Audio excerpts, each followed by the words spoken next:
السلام علیکم ناظرین، میں طارق اسماعیل ساگر آپ کی خدمت میں دجالی فتنے اور شیطانی کنیسہ کے ساتھ حاضر ہوں۔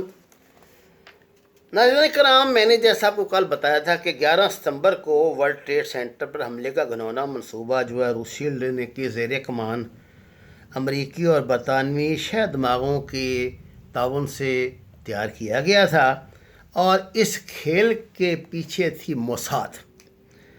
اگلے مرحلے میں 9/11 کے ذریعے ان ملکوں کا ٹینٹوا دبایا جائے گا جو روس شیئرز کے سینٹرل بینکوں کے اپنے ہاں قیام کی اجازت نہیں دیتے تھے۔ آپ نے دیکھا 9/11 کے بمشکل ایک ماہ بعد ہی امریکن فوجوں نے افغانستان پہ دھاوا بول دیا۔ دنیا کے 7 میں سے ایک ملک جس نے روس شیلڈز کو اپنے ملک میں بینک بنانے کی اجازت نہیں دی تھی، ان 7 ممالک میں اتفاق سے غایت تعداد مسلمانوں کی ہے، جو اپنے ہاں سفید فام کرسچن کی زیادہ تعداد پسند نہیں کرتے، کیونکہ وہ راسخ العقیدہ مسلمان اپنی مذہبی تعلیمات کے مطابق غیر مسلموں سے ادھار لینا یا دینا پسند نہیں کرتے۔ یہ بات یہودیوں کو ہمیشہ سے کھٹک رہی تھی۔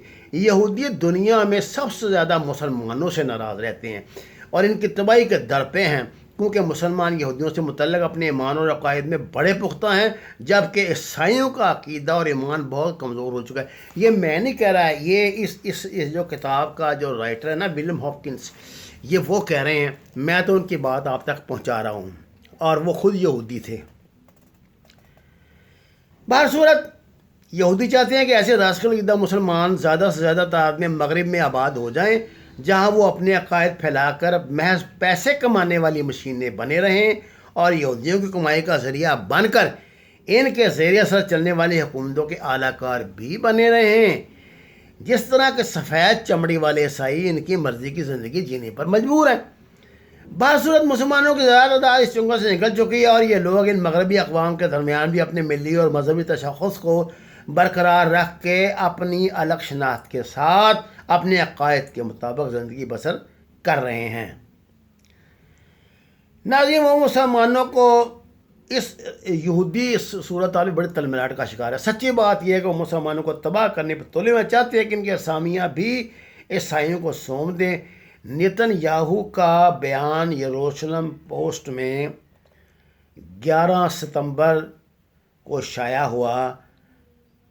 11 ستمبر کو امریکہ میں کیا ہوا، اس سے قطع نظر ہمیں اس بات کی خوشی ہے کہ اس عمل سے یہودیوں کے لیے ہمدردی میں اضافہ ہوگا۔ یہ نیتن یاہو نے کہا تھا، کروانے کے بعد بھی وہ یہودیوں کے لیے ہمدردیاں مانگ رہا تھا۔ ناظرین کرام، بوسٹن ایئرپورٹ سے اڑنے والی فلائٹ UAL 175 اور امریکن ایئر لائن فلائٹ 11، جن میں سے بعد میں ایک ٹوئن ٹاور سے ٹکرا گئی، دوسری کو طے شدہ پلان کے مطابق پینسلوینیا میں میزائل مار کر تباہ کر دیا گیا۔ آپ جانتے ہیں ان دونوں جہازوں کا سیکورٹی پلان کس نے بنایا تھا؟ اگر نہیں تو اطلاع عرض ہے، اس کمپنی کا نام ہنٹلی ہے، HUNTLEIGH، اور یہ کمپنی جس اسرائیلی کمپنی کی ذیلی شاخ کی حیثیت سے کام کر رہی ہے، اس کا نام international consultant of targeted security international NV یعنی ICST، اور اس کا ہیڈ کوارٹر ہالینڈ میں ہے۔ یہ دونوں کا سیکورٹی پلان تھا ان جہازوں سے متعلق۔ ٹرانسپورٹ اینڈ ایویشن سیکورٹی کی اس ایجنسی کو اسرائیلی فوج کے سابق اعلیٰ افسران اور موساد کے ریٹائرڈ اور آن ڈیوٹی افسران چلاتے ہیں۔ ICTS کا پرنسپل انچارج میناخم ایٹ زیمون نامی اسرائیلی یہودی ہے، جسے 1996 میں اسرائیلی حکومت نے ایہود اولمرٹ ماٹو ایل کی انتخابی مہم کے دوران بطور خزانچی بددیانتی کا مرتکب ہونے پر سزا دی تھی، جبکہ اس کا ساتھی ایہود اولمرٹ 2006 میں اسرائیل کا وزیر اعظم بن گیا۔ ICTS کا دوسرا پرنسپل آفیسر اسرائیل نامی اسرائیلی یہودی تھا جو 9/11 کے 2 سال بعد 53 سال کی عمر میں کوسٹ آف فلسطین میں اپنی کشتی پر مردہ پایا گیا۔ یہ موساد کا طریقہ ہے، اگر ان کا کوئی بندہ ایکسپوز ہو جائے پہلے تو اسے بہت بچانے کی کوشش کرتے ہیں، جب دیکھتے ہیں کہ بچنے والا نہیں ہے تو پھر اس کو خود ہی مار دیتے ہیں۔ اس کی موت کا سبب ہارٹ اٹیک قرار دیا گیا۔ ان دونوں یہودی اسرائیلیوں کو 1999 سے بوسٹن اور نیو یارک ایئرپورٹ سیکورٹی کی ذمہ داریاں سونپی گئی تھیں جو وہ اپنی کمپنی ICTS کے ذریعے ادا کر رہے تھے۔ یہ مجھے غلطی نہ میری صحیح کرنے بیٹھ جانا میرے بھائیوں، نیو یارک اور جگہ ہے، نیو یارک اور جگہ ہے، یہ جرسی سٹی کے نزدیک ہے۔ 9/11 سے بمشکل ایک ہفتہ پہلے یعنی 5 ستمبر کو نام نہاد مسلمان ہائی جیکر محمد عطا اور اس کے دیگر ساتھیوں نے اسرائیل کے معروف لابیسٹ اشکنازی یہودی جیک ایبراموف کے سمندری جوئے خانے کا اچانک دورہ کیا اور وہاں کافی دیر تک رنگ رلیوں میں مصروف رہے۔ حیرت کی بات یہ ہے کہ FBI نے آج تک یہ جاننے کی زحمت ہی نہیں کی کہ یہ لوگ وہاں کیا کر رہے تھے، کیا کرنے گئے تھے، جبکہ ان کی پیدائش سے مرنے تک کی تمام تفصیلات امریکن ایجنسیوں نے حاصل کر لی ہیں، اور یہ بھی جان گئے ہیں کہ حادثے والے دن اور اس سے پہلے یہ لوگ کیا کھاتے رہے، کہاں کھاتے رہے، کس مرد اور عورت سے ملاقاتیں کی۔ ان سب جگہوں اور افراد کو زیر تفتیش لایا گیا، لیکن جیک ایبراموف اور ہائی جیکروں کی ملاقات اور وہاں ہونے والے پروگرام اور مذاکرات سے متعلق تحقیق کرنے کی کوشش ہی نہیں کی گئی۔ ایک اور بات کا تذکرہ دلچسپی سے خالی نہ ہوگا کہ امریکہ کی طرف سے مشتبہ ٹھہرائے گئے 11 افراد میں سے 7 ابھی تک زندہ اور آزادی کی زندگی بسر کر رہے ہیں۔ انہیں امریکی ایجنسیوں نے یکسر فراموش کر دیا۔ ان میں سے کچھ نے عرب ممالک میں قائم امریکی سفارت خانوں سے رابطے کر کے پوچھا کہ ان کے نام ہائی جیکر اور دہشت گردوں کی فہرست میں کیوں شامل کیے گئے۔ کیا کوئی امریکہ کے یہودی کنٹرول والے میڈیا سے یہ سوال کرنے کی جرت کرے گا؟ شاید کوئی نہیں۔ امریکن پولیس نے عربوں کے لبادے میں 5 یہودی بہروپیوں کو اس وقت گرفتار کیا جب ورلڈ ٹریڈ سینٹر کی تباہی کی ویڈیو دکھائی جا رہی تھی، اور یہ 5 خوشی سے نعرے لگاتے ایک نائٹ کلب میں ڈانس کر رہے تھے۔ کس کو معلوم ہے وہ کون تھے؟ موساد کے ایجنٹوں کو ایک دھماکہ خیز مواد سے بھری وین جس میں کافی گنتی میں کیش بھی موجود تھا FBI نے امریکہ سے گرفتار کیا۔ ان لوگوں نے عرب دہشت گردوں کا روپ دھار رکھا تھا۔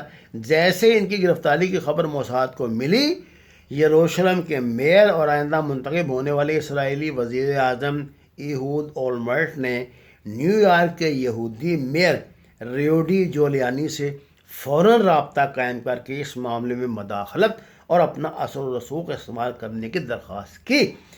اس کا استدلال تھا اس وین سے گرفتار ہونے والے عرب بھیس میں موجود یہودیوں نے یہ سب کچھ صرف فن کے لیے کیا ہے۔ ورلڈ ٹریڈ سینٹر کی تباہی والے دن کسی بھی یہودی کا اس بلڈنگ میں موجود نہ ہونا اور 5 اسرائیلی یہودیوں کا تباہی کی فوٹیج پر نشے میں دھت ہو کر عربی لباس پہننے اپنی فتح کا جشن منانا اگر اب بھی کسی کے سمجھ میں نہ آئے تو اسی عقل پہ ماتم بھی کیا جا سکتا ہے۔ ان 5 معصوم اور ایہود اولمرٹ کے نزدیک بے گناہ اسرائیلیوں میں سے 2 موساد کے باقاعدہ ایجنٹ کی حیثیت سے پہچانے گئے، جبکہ 3 کے متعلق امریکی ایجنسیوں کا یقین ہے کہ ان کا تعلق بھی موساد سے تھا۔ عینی شاہدین کے مطابق یہ ایجنٹ 9/11 وقوع سے چند منٹ پہلے تک لبرٹی پارک میں موجود تھے، جس کے بعد اچانک غائب ہو گئے۔ باور کیا جاتا ہے کہ انہیں پیش بندی کے طور پر یہاں بھیجا گیا تھا کہ کام طے شدہ منصوبے کے مطابق ہو رہا ہے یا نہیں۔ 5 اسرائیلی دہشت گردوں کی تفتیش FBI نے کی، لیکن پھر انہیں پراسرار طور پر اچانک اسرائیل واپس بھیج دیا گیا۔ نیو جرسی پولیس کے جن آفیسرز نے ان دہشت گردوں کو گرفتار کیا تھا، انہیں سختی سے تنبیہ کر دی گئی کہ اس گرفتاری کا کسی سے بھول کر بھی تذکرہ نہ کریں اگر انہیں اپنی خیریت درکار ہے۔ البتہ وہ اس مسئلے پر یروشلم کے میئر سے ضرور بات کر سکتے ہیں۔ یہ پانچوں اسرائیلی کچھ عرصہ بعد اسرائیلی ٹی وی پر دکھائی دیے۔ انہوں نے بتایا وہ امریکہ ورلڈ ٹریڈ سینٹر کی تباہی کے مناظر دیکھنے گئے تھے، ایک ایسا حادثہ جو آج تک امریکہ کی تاریخ میں پیش نہیں آیا۔ سوال یہ پیدا ہوتا ہے انہیں کس نے روانگی سے پہلے بتا دیا تھا کہ امریکہ میں یہ سانحہ پیش آنے والا ہے؟ امریکی حکومت کے دریا دلی سمجھ سے بالا تر ہے۔ اس نے اسرائیلی ایجنٹوں کی گرفتاری، تفتیش، غرض ہر مسئلے کو کلاسیفائڈ کر دیا ہے۔ آپ جانتے ہیں نا کلاسیفائڈ کو کوئی دیکھ نہیں سکتا ہے، یعنی کوئی نہ انہیں دیکھ سکتا ہے نہ یہ ریکارڈ پر لائی جائیں گی۔ اس کہانی کے بیشتر حصوں کا علم عوام کو فاکس نیوز کے رپورٹر کارل کیمرون کے 4 قسطوں پر مشتمل ایک رپورٹ کے ذریعے ہوا۔ اس سٹوری کے منظر عام پر آتے ہی یہودی پریشر گروپس خصوصاً AIPAC حرکت میں آئی۔ انہوں نے فاکس نیوز کو مجبور کر دیا کہ اس اہم سٹوری کو اپنی ویب سائٹ سے غائب کر دیں، اور ایسا ہی ہوا۔ 9/11 حادثے سے 2 گھنٹے پہلے اسرائیل کی ایک کمپنی ODIGO کو انٹرنیٹ میسج ملا کہ اپنے دفاتر بند کر کے غائب ہو جاؤ، یہاں کچھ انہونی ہونے جا رہی ہے۔ اس کمپنی کا دفتر ٹریڈ سینٹر سے بمشکل 2 بلاک کی دوری پر تھا۔ اس فرم کے نیو یارک کے مینیجر نے انٹرنیٹ کا یہ پیغام IP ایڈریس سمیت FBI کو فراہم کیا، لیکن FBI کے کان پر جوں نہیں رینگی، اس کا کوئی نوٹس ہی نہیں لیا گیا۔ آج تک FBI اسرائیل کی ان 5 موونگ کمپنیوں کے خلاف تحقیقات کر رہی ہے جن کا تعلق اسرائیلی انٹیلیجنس سے ہو سکتا ہے۔ FBI نے اسرائیل کی ان 5 کمپنیوں کے قریب 200 ایجنٹوں کو اس الزام میں گرفتار کیا کہ ان لوگوں نے اپنی ویگنوں کے ذریعے یہودیوں کو ورلڈ ٹریڈ سینٹر سے منتقل کیا تھا۔ آپ جانتے ہیں ان یہودی دہشت گردوں کے خلاف کیا ایکشن لیا گیا؟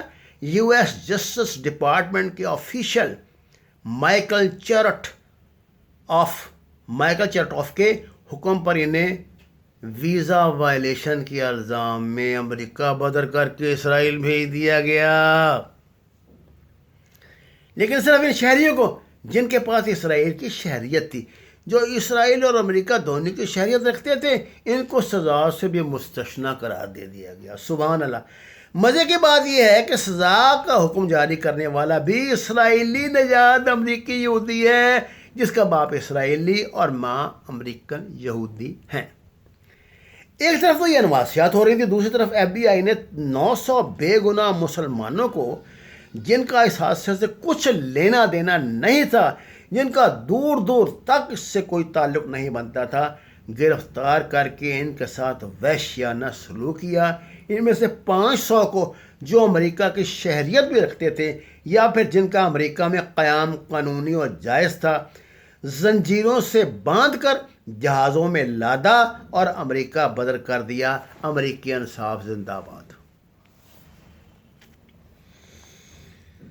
12 ستمبر 2001 کو یروشلم پوسٹ نے سنسنی خیز سٹوری شائع کی جس میں بتایا گیا کہ اسرائیل بھی امریکہ کی طرح ان بیچارے مسلمان دہشت گردوں کی دہشت گردی کا نشانہ بن سکتا ہے، اور یہ کہ ورلڈ ٹریڈ سینٹر پر حملے میں 4000 یہودی لاپتہ ہیں جن کا کوئی سراغ نہیں مل رہا۔ 19 ستمبر کو کویت ٹی وی نے ایک رپورٹ دکھائی جس میں بتایا کہ 4000 ورلڈ ٹریڈ سینٹر کے وہ یہودی ملازمین ہیں جنہوں نے حملے والے دن چھٹی کی تھی، جن کے متعلق یروشلم پوسٹ نے غائب ہونے کی اطلاع دی ہے۔ آخر 22 ستمبر کو نیو یارک ٹائم نے لکھا اس حادثے میں صرف 3 یہودی مارے گئے، جن میں سے 2 ایک جہاز میں سوار تھے، تیسرا ایک تاجر جو ورلڈ ٹریڈ سینٹر کے تجارتی دورے پر تھا، جس کی شناخت کے بعد اسے دفن کر دیا گیا۔ 26 اگست اور 11 ستمبر 2001 کے دوران FBI کو اسٹاک ایکسچینج میں کاروبار کرنے والے ایک یہودی سرمایہ کار گروپ کا علم ہوا جس کے اس عرصے میں 38 مختلف کمپنیوں کے اپنے شیئرز فروخت کیے تھے جو حملے کے بعد شدید خسارے میں چلے گئے۔ یہ یہودی بروکر تھے جن کا نیو یارک اسٹاک ایکسچینج میں بزنس تھا۔ انہوں نے اپنے حصص کینیڈا، فرینکفرٹ اور جرمنی میں فروخت کیے اور کئی ملین ڈالر منافع بھی کمایا۔ ایف بی آئی نے کبھی ان کی تفتیش کرنے کی زحمت نہیں کی کیونکہ یہ سلسلہ نیو یارک سے سیدھا تل ابیب جا ملتا تھا۔ 2001 کے آغاز میں ہی لیوئس ایزنبرگ کا نام سنا گیا جس نے ورلڈ ٹریڈ سینٹر کو پرائیویٹائز کیا تھا، جس کے بعد اس نے معروف یہودی جنسی تشدد کلب اپنے دوسرے ساتھی لیری سولسٹن کے ساتھ مل کر کھولا تھا۔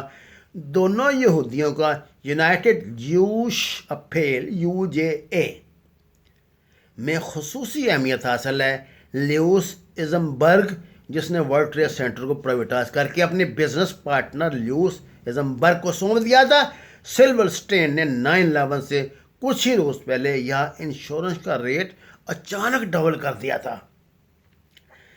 دلچسپی کی بات یہ ہے کہ سلور اسٹین اسرائیل کے سابق وزیر اعظم بنجمن نیتن یاہو کا قریبی دوست بھی ہے۔ دونوں ہر ویکینڈ پر ایک دوسرے سے طویل ٹیلی فونک گفتگو بھی کرتے رہتے تھے اور یہ گفتگو FBI ریکارڈ بھی کرتی تھی۔ ناظرین، میں نے آپ سے کہا تھا کہ انشاءاللہ جو بات میں آپ سے کروں گا نا وہ پورے ثبوت اور تیقن کے ساتھ انشاءاللہ ہوگی، اور آپ یہ محسوس کریں گے کہ یہ باتیں آپ پہلی مرتبہ سن رہے ہیں۔ آپ کا بہت شکریہ۔ یہ میرا آفیشیل چینل ہے، اسے سبسکرائب کریں اور سچ کے سفر میں میرا ساتھ دیں، اس کی تشہیر کریں، شیئر کریں تاکہ پاکستان کے لوگوں تک صحیح معلومات پہنچیں، ہمیں اپنے دوست اور دشمن کی شناخت ہو۔ وما علینا الا البلاغ۔